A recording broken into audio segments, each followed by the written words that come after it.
स्वागतम है सत्य सनातन सर्वोत्तम चैनल पर। और शाम के 6 बजे का समय है और हम लोग इस समय संगम पर आए हैं। हमारे पीछे संगम दिख रहा है, आप लोग देख सकते हैं। और महाकुंभ बीत चुका है और महाकुंभ बीतने के बाद भी काफ़ी लोग यहाँ पर आ रहे हैं, घूम रहे हैं। यहाँ के लोकल लोग हैं। और सबसे बड़ी बात यह है कि 66 करोड़ लोग संगम पे आके जा चुके हैं। हम ये जानना चाहते हैं इन लोगों से कि आखिर में क्या खासियत है, ये कुंभ सफल रहा, इनकी सोच क्या है, 66 करोड़ लोगों के आने का, सनातनियों का आने का क्या फ़ायदा हुआ। ओवरऑल हम एक महाकुंभ 2025 पर एक व्यू लेना चाहते हैं कि यहाँ के लोकल लोग, यहाँ जो लोग आ रहे हैं वो लोग क्या सोचते हैं। हमारे साथ हैं यूट्यूब के कंटेंट क्रिएटर, मैं इनसे बात करना चाहता हूँ। बताइए आप क्या कर रहे हैं महाकुंभ 2025।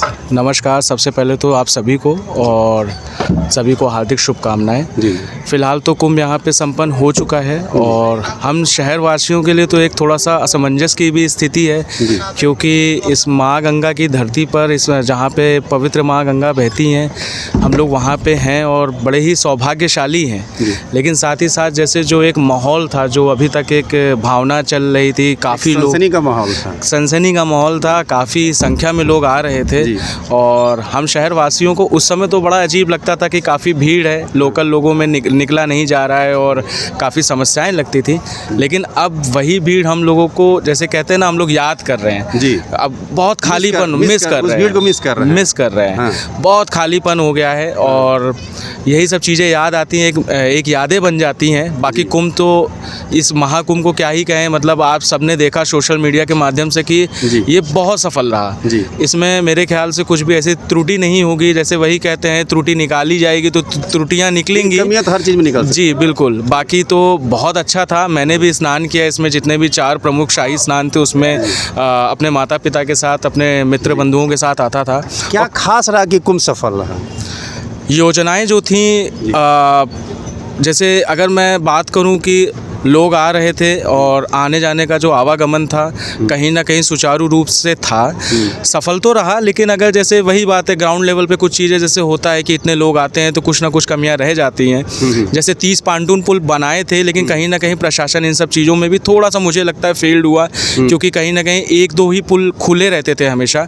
और मेरी इस बात से शायद जो श्रद्धालु देख रहे होंगे आपको वो सहमत होंगे, जो यहाँ से आके गए हैं, क्योंकि पुल इतने थे लेकिन उनको सुचारू रूप से खोला भी नहीं जा रहा था। केवल एक या दो पुल का केवल आवागमन के लिए प्रयोग किया जा रहा था।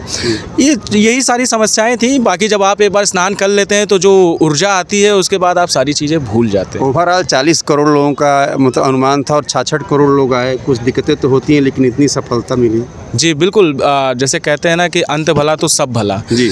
अब सब कुछ अच्छे से हो गया और माँ गंगा की कृपा से, महादेव जी की कृपा से, सारे सत्य सनातन जो हमारे साधु संत है और महात्मा है, भगवान जी की कृपा से इन सब चीज़ों को इग्नोर किया जा सकता है। हाँ, लेकिन जैसे जो जान माल की सुरक्षा होती है वो एक बहुत बड़ा प्रश्न होता है और उस तरीके की चीज़ें नहीं हुई। हालांकि मौनी अमावस्या को एक दुखद घटना हुई थी, लेकिन उसके प्रति हम सभी की संवेदनाएं हैं और उसमें वही है जिस पे हम सबका अधिकार नहीं है, उसके लिए हम क्या कर सकते हैं। बाकी ये है कि हाँ, ओवरऑल सब अच्छे से हो गया।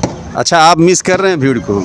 जी, मिस बिल्कुल कर रहे हैं। जैसे कोई शादी प्रयोजन घर में होता है और उससे पहले का जो माहौल होता है, एक आदत सी बन गई थी और अब से 1-2 दिन की बात नहीं है। घर का शादी माहौल का कार्यक्रम 2-4-10 दिन का होता है और मुश्किल से 1500 लोगों की एक कार्यक्रम होता है और यहाँ तो करोड़ों की भीड़ रोज़ आ रही थी। तो जी, मिनिमम 1.5 से 2 करोड़ की भीड़ रोज़ आ रही थी। तो उतना बड़ा आयोजन और वो सब देखते देखते एक आदत सी बन गई थी। अब जब वो सब चीज़ें नहीं दिखाई देती हैं तो बड़ा एक सुनसान सा लगता है। और कहते हैं ना, जैसे बसती हुई चीज़ें अच्छी लगती हैं, उजड़ती हुई चीज़ें अच्छी नहीं लगती हैं। तो उसी प्रकार से है, जब चीज़ें बसती हैं तो एक बिल्कुल एक नया उमंग रहता है, जोश रहता है। और अभी का जो समय है, अब चीज़ें उस हिसाब से थोड़ा सा सब कुछ टूट रहा है, बिखर रहा है, ऐसा महसूस बिल्कुल लगता है। और अच्छा तो नहीं लगता है, लेकिन फिर भी एक बहुत ही सफल आयोजन रहा। और जहाँ तक मेरा अनुमान है, देश में या विदेश में आज तक ऐसा आयोजन कभी किसी ने देखा नहीं होगा। और उस हिसाब से अधिक लोग आए, बहुत अधिक लोग आए। जब 40 करोड़ लोग का अनुमान लगाया गया था तो किसी ने ये नहीं सोचा था कि इतनी बड़ी भीड़ आएगी। उस समय भी लोग कह रहे थे कि अरे 40 करोड़ कहाँ आएंगे, लेकिन जब 66 करोड़ लोग आ गए तो अपने आप में एक बहुत बड़ी गैदरिंग है। आप लोग भी पहले कवर करते होंगे, देखे होंगे कि पहले मौनी अमावस्या को 2 से 4 करोड़ लोग आमतौर पे आते थे और इस समय लगता था कि हर दिन एक मौनी अमावस्या का स्नान है। तो ये चीज़ है। प्लस आपने भी एक क्वेश्चन पूछा है कि क्या विशेष बनाता है इस कुंभ को। सबसे बड़ी विशेषता है कि एक तो जो एक संयोग बताया गया कि 144 साल का था, वो एक विशेष बनाता है इसको। दूसरा था कि लोगों का एक जो उत्साह था वो इसको एक कहीं विशेष बनाता है। एक जो सनातन के प्रति लोगों की आस्था थी उसने इसको एक विशेष आयोजन के तौर पर प्रेजेंट किया।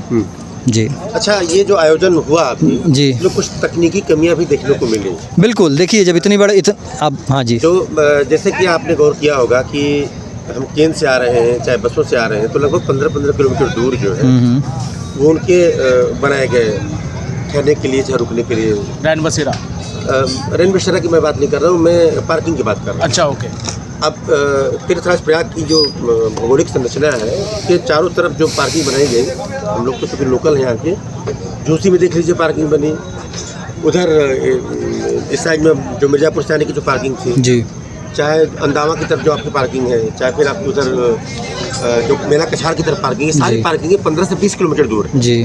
और वहाँ से मेला क्षेत्र में आने वाले लोगों के लिए जी, किसी भी ग्राउंड लेवल पे व्यवस्था का न होना जी, या होना तो अपर्याप्त होना जी, और फलस्वरूप जो है असुविधाओं का होना। जी, लेकिन आपने गौर किया होगा कि लोगों का जो आपने आस्था की बात करी, आस्था ऐसी कि लोग 15-15 किलोमीटर पैदल चलना शुरू कर जी, और उनके उत्साह में कमी नहीं थी।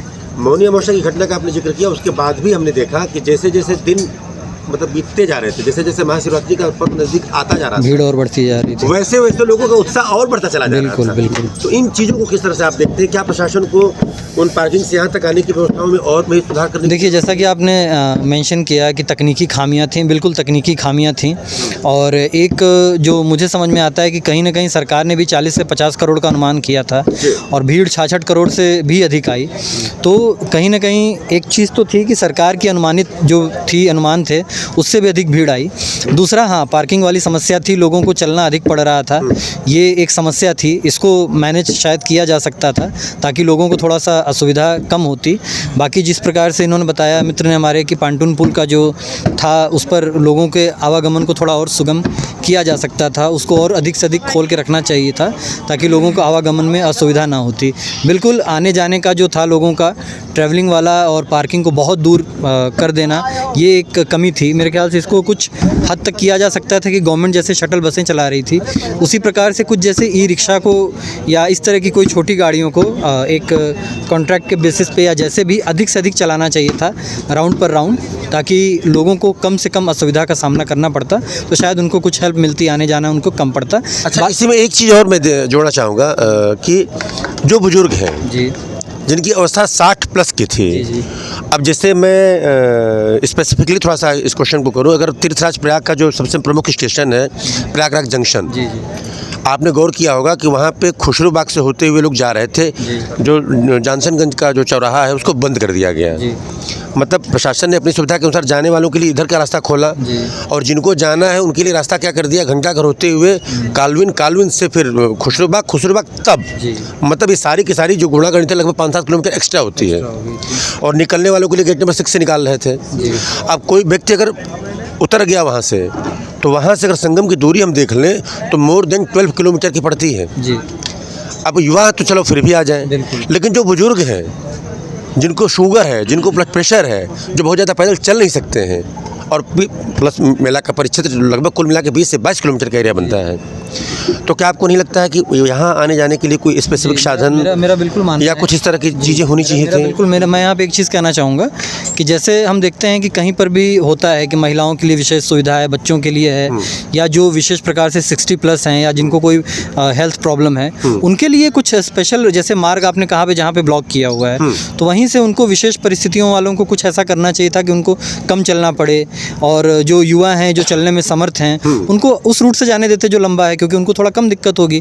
लेकिन जिनको समस्या है उनको इस प्रकार से करना चाहिए था कि वो जा सकें, उनको कम से कम चलना पड़े, इस चीज़ को ध्यान दिया जाना चाहिए था। बिल्कुल मैं इस बात से बाद में मैंने देखा कि ओला के द्वारा जो है वो जो मेन जहाँ से इंटेंस था जो तिमुहानी थी, जहाँ सेंटेंस था वहाँ पे, वहाँ से लेकर के ओला वालों ने अंदर के लिए व्यवस्था की थी। उन्होंने अपना कुछ ग्रीन कुंभ करके चलाया कुछ, हाँ, तो कुछ इस तरह की व्यवस्थाएं आपको क्या लगता है कि आने वाले समय में इस तरह की चीज़ें होनी चाहिए कि अगर आपने पार्किंग दूर कर दी है और मेला का क्षेत्र 15 किलोमीटर दूर है तो वहाँ तक आने के लिए एक प्रॉपर ट्रांसपोर्टेशन की व्यवस्था होनी चाहिए। बिल्कुल। आप कुछ कहना चाह रहे थे? मैं ये कहना चाह रहा था कि बिल्कुल करना चाहिए। अभी हमने इस बार सुना कि बहुत से बाइक वालों ने 500, 1000, 2000 रुपये ऐसे लिए। तो मेरा कहना है कि अगर कोई व्यक्ति विशेष, प्राइवेट लोग इस चीज़ को ले रहे हैं तो क्यों ना सरकार उस चीज़ को करे, रेगुलेट करे और उससे पैसा ले, ताकि एक सीमित चार्ज रहे कि 100 लग रहा है, 50 लग रहा है, 200 लग रहा है, 500 लग रहा है, वो चीज़ें फिक्स रहें ताकि किसी को दिक्कत ना हो। वो फिक्स रहेगा तो लोगों को आने जाने का भी प्रॉब्लम नहीं होगा और लोग ठगे नहीं जाएंगे किसी विशेष आयोजन के नाम अच्छा, पे। ये आपने बड़ी अच्छी बात उठाई कि जो अभी माननीय योगी जी आए थे और उन्होंने उन चालकों को सम्मानित किया जो सरकारी बसों का संचालन कर रहे थे। उन्होंने लगातार परिश्रम किया, इसमें कोई दो राय नहीं है। लेकिन अगर आपने गौर किया होगा तो जो बाइकर्स थे उन्होंने भी कुंभ में अपनी सेवाएं दी। मैं इसी पे आना चाह रहा रेट का इशू एक अलग हो सकता है कि क्या लेना चाहिए था, क्या उन्होंने लिया, लेकिन अगर आप उनकी सेवाओं को देखें तो आपने प्रयागराज जंक्शन पे किसी को छोड़ दिया, उसको आना है संगम, 12 किलोमीटर पैदल वो चल नहीं सकता है, अब उसके पास विकल्प क्या बचा? तो 5-5, 7-7 के ग्रुप में इन बाइक सवार लोगों ने उनको प्रॉपरली यहाँ तक लाके छोड़ा है। ये तो ग्राउंड रियलिटी है। और साथ ही क्राउड मैनेजमेंट का एक बहुत बड़ा हिस्सा वो बने हैं।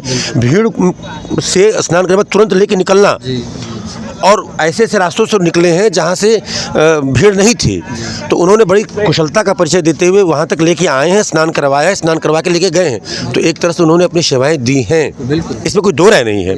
लेकिन अगर ये चीज़ें नियमित होती या शासन इनको थोड़ा मैनेज करता तो क्या चीज़ें और बेहतर हो सकती थी? देखिए, इसमें एक्चुअली क्या है, मैं इन्हीं के पॉइंट्स पे आना चाहूँगा कि जैसे कि सरकार टेंडर डाल सकती थी कि कुछ ई रिक्शाओं के लिए कि जिनको अपना ई रिक्शा चलाना है वो अपनी सेवाएं यहाँ पे दें, और जैसे कुछ संगम से या प्रयागराज जंक्शन से जो बूढ़े बुजुर्ग हैं उनकी ई रिक्शा के माध्यम से वो यहाँ तक आ सकते थे। जैसे ई रिक्शा वाले अमूमन बहुत ज़्यादा पैसा ले रहे हैं। इवन हम और ये संगम पेट्रोल पंप बहराना पे जाते थे रोज़ शाम को, और फ्री में जितने भी बड़े बुजुर्ग मिलते थे हमसे, हम लोग उनको पूछते थे कि आपको यहाँ एक सीमित दूरी में कहाँ तक जाना है, तो जैसे बैंक रोड तक जाना हुआ या भारद्वाज पार्क तक जाना हुआ, तो हम फ्री में खुद सेवाएं देते थे। क्योंकि शहरवासी होने के नाते हमारा भी एक धर्म होता था, हमारा भी एक जिम्मेदारी बनती थी कि भाई हम हमारे शहर में आए हैं, इन्हें कोई तकलीफ ना हो।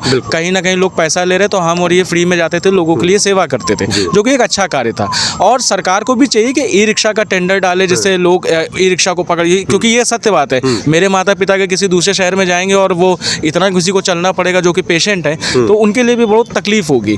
तो ये चीज़ सरकार को करनी चाहिए आगे से। तो एक ये चीज़ कमी समझ में आई कि अगर आप पार्किंग दूर करते हैं और यहाँ तक जाना है तो एक ट्रांसपोर्टेशन की व्यवस्था बहुत जरूरी है। बिल्कुल। दूसरी चीज़, एक यहाँ पे संगम के तट पे हमने भी महसूस की कि सरकार ने जो निर्धारित शुल्क रखा, नाव वालों ने उससे कई गुना अधिक लिया। बिल्कुल। पानी की बोतलें जो है 30 रुपये से लेकर 40 रुपये तक बिकी। बिल्कुल ठीक। टॉयलेट्स की यद्यपि की बहुत अच्छी व्यवस्था की गई थी, लेकिन जब इतनी ज़्यादा भीड़ रही तो वो अपर्याप्त साबित हुए। सड़कें लगातार भीड़ से भरी रहीं। ये हकीकत है कि बहुत अच्छे इंतजाम किए गए थे, लेकिन इतनी ज़्यादा भीड़ थी जिसकी हमने उम्मीद नहीं की थी। सारी व्यवस्थाएं अंततोगत्वा कहीं न कहीं दुर्व्यवस्थाओं में बदलती नजर आईं। आने वाले समय में ये फिर से जब कुंभ का आयोजन होगा, अगली साल फिर हमें ये चीज़ देखने को मिलेंगी। क्या सुझाव देना चाहेंगे आप एक जिम्मेदार शहरी होने के नाते, जो आपने महसूस की हो?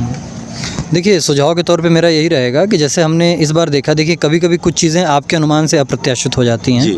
तो अगर कोई भी चीज़ अनुमान से अप्रत्याशित होगी तो असुविधाओं का होना लाजमी है। बिल्कुल। लेकिन फिर भी इससे हमें यही सीख मिलती है, जैसे जो मुख्य समस्याएं थीं कि जैसे आपने नाव वालों का बताया, तो उस पर अगली बार सरकार उस चीज़ पे ध्यान दे।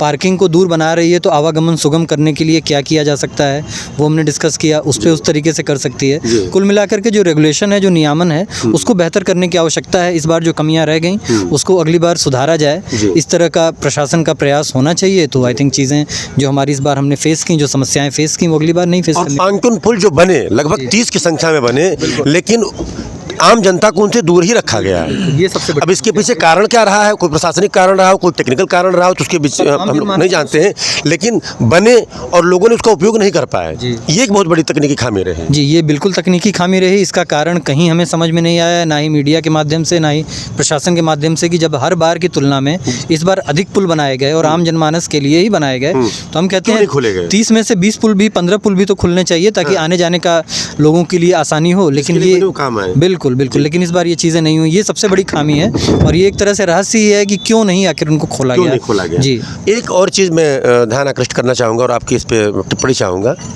आपने गौर किया होगा कि जो भी आए, जो भी दर्शक आए, चाहे जो भी श्रद्धालु आए यहाँ पे, हमने टेक्निकली जो है ट्रेंड गाइडों की कमी भी महसूस की है। जी। अगर मैं बात करूँ अक्षय वट की, तो अक्षय वट के बारे में लोगों को नहीं पता चला। सही बात है। बड़े हनुमान जी का मंदिर भी अक्सर बंद रहा। जी, वो जो बना है मंदिर विशाल, जो 5 फ्लोर के मंदिर, उसके बारे में भी नहीं रहा। शंकर मंडपम करके जो है वो भारद्वाज पार्क जो बना है, कॉरिडोर जो नया बना है, और इनको जोड़ने वाली कोई चीज़, अगर कोई आया स्नान कर लिया, ठीक है, स्नान करने के बाद अगर वो 2 दिन रुका है और इन जगहों पे जाना चाहता है, तो कोई कनेक्टिविटी ऐसी नहीं हमें देखने को मिली कि अगर कोई व्यक्ति यहाँ से संसाधन बुक कर ले और इन सब जगहों तक होता हुआ पूरे प्रयाग को घूम सके या प्रयाग दर्शन कर सके। आपने इस चीज़ को महसूस किया? जी, मैंने इस चीज़ को बिल्कुल महसूस किया, और मैंने ये महसूस किया कि जैसे हमारी सरकार भी ये प्रयास कर रही है कि प्रयागराज को एक पर्यटन हब की तरह आगे प्रस्तुत किया जाए। तो सरकार ने इस बार प्रयास तो अच्छे किए, लेकिन वही चीज़ है कि कुछ कमियाँ रह जाती हैं। तो बहुत सारी चीज़ें उन्होंने न्यू डेवलप की, लेकिन अपने यहाँ प्रयागराज में अभी इस तरह का ट्रेंड नहीं था कि गाइड वगैरह को रखा जाए। तो ये आपने एक अच्छा मुद्दा उठाया कि अब चूँकि काफ़ी सारी चीज़ें ऑलरेडी हो चुकी हैं, तो उनका क्या इतिहास है, क्या महत्व है, इसके लिए लोगों को एक तरह से मेरा कहना है कि सिखाया जाए, बताया जाए, और उनको एज ट्रेंड गाइड आगे प्रस्तुत किया जाए। इनकी सेवाएं जनता तक पहुंचनी चाहिए, एक शुल्क के माध्यम से या जैसे भी हो, सरकार प्रशासन अपना देख सकता है, लेकिन बिल्कुल अत्यंत आवश्यक है, और ताकि लोग आएँ तो उनको उसके महत्व के बारे में, उसके इतिहास के बारे में मालूम चल सके। और बाइकर्स की बात जहाँ तक आपने रखी सामने कि इन्होंने एक अच्छी भूमिका निभाई, इनको नियमित किया जा सकता था, इनको टैक्सियों के तौर पर लिया जा सकता था, इनकी ऑनलाइन बुकिंग की जा सकती थी, इनकी सेवाएं जो है सिस्टमेटिकली डिजाइन की जा सकती थी, क्योंकि इन्होंने एक महत्वपूर्ण भूमिका निभाई, इसमें कोई दो राय नहीं है। अब थोड़ी सी बात करते हैं स्वास्थ्य सेवाओं के ऊपर। इसमें कोई दो राय नहीं कि स्वास्थ्य सेवाएं बेहतर तरीके से ऑर्गेनाइज की गई थी, जैसा कि हम लोगों ने उस दिन दुर्घटना के समय देखा। त्वरित गति से जो है यहाँ पे पहुँचे एम्बुलेंस, और उन लोगों ने काफ़ी अच्छी व्यवस्थाएं की। स्वास्थ्य सेवाओं को और बेहतर बनाने के लिए क्या आप सुझाव देंगे? देखिए, स्वास्थ्य सेवाओं को बेहतर बनाने के लिए मेरा मानना है कि जैसे सेंटर्स को थोड़ा सा और बढ़ा, क्योंकि इतनी बड़ी गैदरिंग थी जिसके हमें अनुमान नहीं था, तो सेंटर्स को और बढ़ाना चाहिए। सेंटर में लोगों तक जैसे एम्बुलेंस वगैरह हैं, इतने बड़े क्राउड में अगर वो चीज़ें हैं तो एम्बुलेंस वगैरह की संख्या अच्छी खासी होनी चाहिए। वेल ट्रेन डॉक्टर्स को एज बैकअप भी रखना चाहिए, ताकि अगर ज़रूरत पड़ती है इमरजेंसी सिचुएशन में तो उनको वहाँ पर बुलाया जा सके, ताकि इमरजेंसी किसी सिचुएशन में लोगों को सेवाएं सुविधाएं मिल सकें। उसके अलावा जैसे लोग सबसे बड़ी जो हमारी समस्या थी कि लोग आ जा रहे थे तो उनको पैदल चलने में काफ़ी समस्याएं हो रही थी, तो बीच बीच में मुझे लगता है कि कहीं कहीं पे छोटे छोटे कैंप्स टाइप के बनने चाहिए थे कि जब 10 किलोमीटर 20 किलोमीटर की वॉकिंग करेंगे लोग तो उसमें कई लोग ऐसे होते हैं जो पेशेंट के शुगर के, हार्ट के, बीपी के पेशेंट होते हैं, तो उनको कुछ प्रॉब्लम हो सकती है। तो इस तरीके से like first aid kind of चीज़ें होनी चाहिए। तो ये चीज़ें होनी चाहिए। अगर किसी का कोई एक्सीडेंट छोटा मोटा हो जाता है या कोई हार्ट की, बीपी की प्रॉब्लम होती है, तो एक छोटा मोटा फर्स्ट एड या उनको एक प्राइमरी जो कंसल्टेशन है डॉक्टर से मिल सके, ये मेरा मानना है कि करना चाहिए। चलिए, हम लोगों ने बातें तो बहुत सारी की। अंत में आपकी एक टिप्पणी में जानना चाहूँगा, इस तीर्थराज प्रयाग में जो ये महाकुंभ आयोजित हुआ है, इसकी 3 सबसे अच्छी बातें जो आपने महसूस की। जी, देखिए, मैंने जो इसमें सबसे बड़ी बात तो ये देखी कि लोगों का एक जो आस्था, विश्वास था, जो जन समूह, जन सैलाब था, ये इस बार हर एक व्यक्ति आने का प्रयास किया है जिसकी थोड़ी भी आस्था है, थोड़ा भी विश्वास है, वो बिल्कुल चाहा है कि हम एक बार इसमें ज़रूर अपने आस्था की डुबकी लगाएं और अपने जीवन को कृतार्थ करें। ये एक लोगों का रहा है। दूसरा, मुझे लगता है कि विशेष बनाता है हमारा जो प्रयागराज की पृष्ठभूमि है और जो इसका इतिहास रहा है। आप देखें, हमारे देश में इसके अलावा भी 3 जगहों पे कुंभ लगता है, लेकिन यहाँ की जो भू संरचना है जिस तरीके से अन्य कहीं पे नहीं मिलती है, तो ये हमारे प्रयागराज की जो पृष्ठभूमि है, जो हमारी पावन भूमि है, ये भी एक हमें दिखता है कि एक विशेष महत्व देता है, कितना बड़ा आयोजन यहाँ पर संभव हो सकता है। और तीसरा, मैं कहूँगा कि सरकार ने, प्रशासन ने काफ़ी अच्छे से किया। कुछ कमियां रह गई, बिल्कुल रहेंगी ही इतने बड़े आयोजन पे, और कुछ चीज़ों को सुधारा जा सकता था, तो जिनको सुधारा जा सकता है उनको आगे बिल्कुल उस पर सुधार किया जाना चाहिए, और बाकी जितना किया अच्छा किया जी। एक बात और, क्या आपको लगता है कि भाजपा को इसका कोई राजनीतिक लाभ भविष्य के चुनाव में होगा? देखिए, राजनीतिक लाभ तो होना चाहिए ऐसा लगता है, लेकिन हमारी जो जनता है बहुत ही समझदार है। किसी भी चीज़ का तत्कालिक लाभ मिल सकता है, लेकिन हमेशा के लिए उसी एक चीज़ के लाभ के आधार पे आप नहीं रह सकते हैं। जिस प्रकार आप फ़ोन को चार्ज करते हैं 0 to 100 जाता है, तो एक बार में 0 to 100 जाएगा तो उसकी एक लिमिट होती है कि 10 घंटे 5 घंटे चलेगा, 1 दिन चलेगा, 2 दिन चलेगा, उसके बाद वो धीरे धीरे कम होगा, डिस्चार्ज होगा, तो दोबारा चार्ज करना चाहिए फ़ोन। तो ऐसा नहीं है कि एक बार आपने कर दिया तो वो बिल्कुल होगा। हाँ, तत्कालिक लाभ मिलेगा, इसमें कोई दो राय नहीं है जी। धार्मिक पर्यटन हमने देखा कि उत्तर प्रदेश में बढ़ रहा है। जी। आपने देखा होगा कि जो तीर्थयात्री यहाँ आए उन्होंने कोशिश की कि हम काशी भी जाएं, उन्होंने कोशिश की कि हम अयोध्या भी जाएं। ट्रांसपोर्टेशन अवेलेबल नहीं रहा जी। दारागंज में जो संगम स्टेशन है उसको बंद कर दिया गया, फाफामऊ तक शिफ्ट कर दिया गया। जो शहर में बस अड्डे थे जो सीधे पहुँचते थे उनको झूसी कर दिया गया, यानी जानबूझ करके इस ट्रांसपोर्टेशन को रोका गया। भीड़ इतनी बढ़ी कि नियंत्रण करना मुश्किल हो गया। क्या एक नए दौर में हम प्रवेश कर रहे हैं? धार्मिक पर्यटन जो है उत्तर प्रदेश की अर्थव्यवस्था को, या कहें तो समग्रतः हमारी पूरी देश की अर्थव्यवस्था को सशक्त बनाने में समर्थ होना है। जी बिल्कुल, धार्मिक आधार पर हमारा पर्यटन बढ़ रहा है, बढ़ना भी चाहिए, इसमें कोई बुराई नहीं रही है। हमारा देश सनातन धर्म का रहा है और हमारे देश में बहुत सारे ऐसे इतिहास हैं, ऐसे ऐतिहासिक महत्व हैं जिनकी हमें अभी जानकारी भी नहीं है। तो इन्हीं सब प्रयोजनों के माध्यम से, आयोजनों के माध्यम से उसको भी बढ़ावा मिल रहा है, और अगर इसके आधार पर हमारे देश की या प्रदेश की अर्थव्यवस्था बढ़ती है तो इसमें कोई बुराई नहीं है जी। आपने एक चीज़ गौर की होगी, और ये मेरा आखिरी प्रश्न है आपसे जी। ये जो महाकुंभ हुआ है इसमें जो उत्तर प्रदेश की सरकार ने जो इंफ्रास्ट्रक्चर पे काम किया था जी इसने एक महती भूमिका निभाई है जी। हमने सड़क परिवहन को देखा जी। हमने वायु परिवहन को भी देखा जी। हमने रेल परिवहन को भी देखा जी। लेकिन एक बात आप गौर करेंगे, हम माँ गंगा के तट पे हैं, यहाँ पे त्रिवेणी के तट पे हैं यहाँ पे, और भारत में जल परिवहन की भी बड़ी अपार संभावनाएं हैं। जल परिवहन का कोई रोल आपने नहीं देखा जी।